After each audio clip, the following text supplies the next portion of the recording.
Okay, so I'm going to do the DNA replication part of this video. Jack is doing the second part, which is the cell cycle.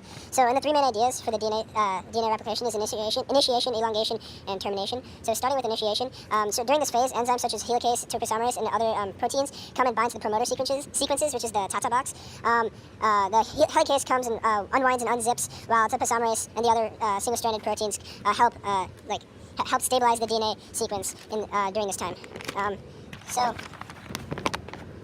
Together, they form the origin of replication, and there are multiple origins of replication in eukaryotes, while there's only one in prokaryotes. And so these multiple origins of replication will eventually come together and rejoin to form a full replicated DNA sequence. Now the second part is elongation, so the first part of this stage is primase comes in and places down the RNA primers, which is required for DNA polymerase to begin replicating the sequence. So then DNA polymerase then begins matching base pairs and creating a complementary strand. DNA polymerase only moves in a 3' to 5' direction, and the DNA it synthesizes is in a 5' to 3' direction. So because of this, one strand lags behind, it has to lag behind, and it has to be done in chunks, and so thus there is a leading and lagging strand, and the lagging strand has short sequences of DNA which are called Okazaki fragments. So in the end, we have termination, and once the replication fork goes all the way around the chromosome, or DNA polymerase meets an already replicated part of the sequence, then DNA polymerase breaks off the sequence, and enzymes come to remove the RNA primer, and then DNA ligase comes to join together all the DNA sequences. And now Jack will explain the cell cycle.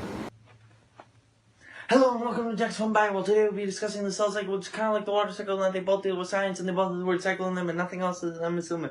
Now, you might be asking yourself, what is the importance of the cell cycle? Well, I'll tell you what the importance of the cell cycle. The cell cycle is a fundamental process by which all the cell matures, and maturity is the one thing that I've been told that I never go through as evidence, but just everything that is happening right at this moment. Now, all cells need to go from no cells to more cells and multicellular cells, and so the cell cycle is necessary to do this. The cell cycle division happens when the DNA synthesizes and the organelles double themselves, and the cell grows into two identical diploid daughter cells. Okay? That is important. That is what you need to know. It's necessary for the growth, the repairing, and the sustaining of cells, and it happens regularly in somatic cells. Okay, now it's separated into G0 and the interphase and the mitosis, and G0 and interphase, the longest phase of mitosis is the short but radical change. G0 is when nothing is happening whatsoever. The cell is just doing its normal thing, it's chilling out, it's repairing the body, and it's just doing its normal thing. It's sustaining. It's just sustaining. Now, in interphase of G1, the initial growth begins, okay? This is where the cell initially begins to double its organelles, such as where it begins to grow in size. Now, at the G1 checkpoint, make sure there's no horrific mutations like an 8-legged mutant spider, like a spider's normally have 8 legs moving on. Make sure no horrific mutations move on into the S phase. Make sure the G1 cell is completely clean.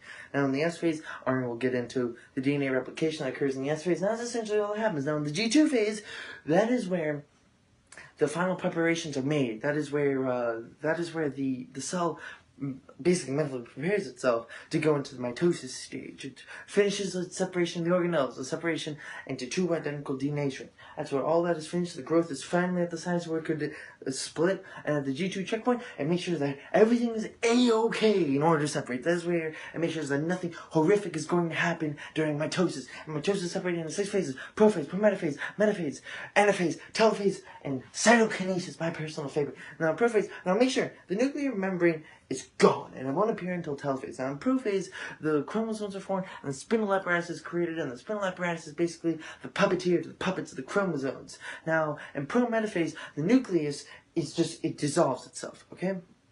It's gone. And the spindle apparatus takes those chromosomes and begins to align them. In metaphase, they're aligned into a line, basically. A tango line, if you will. And in anaphase, the line is shattered, and they're split into two opposite sides. Okay?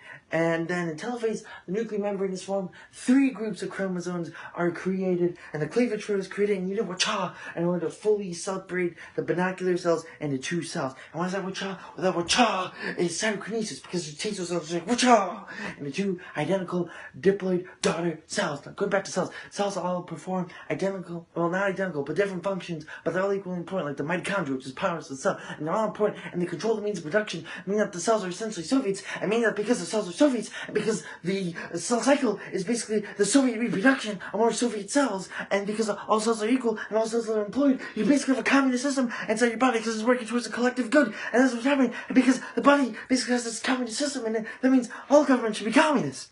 Thank you.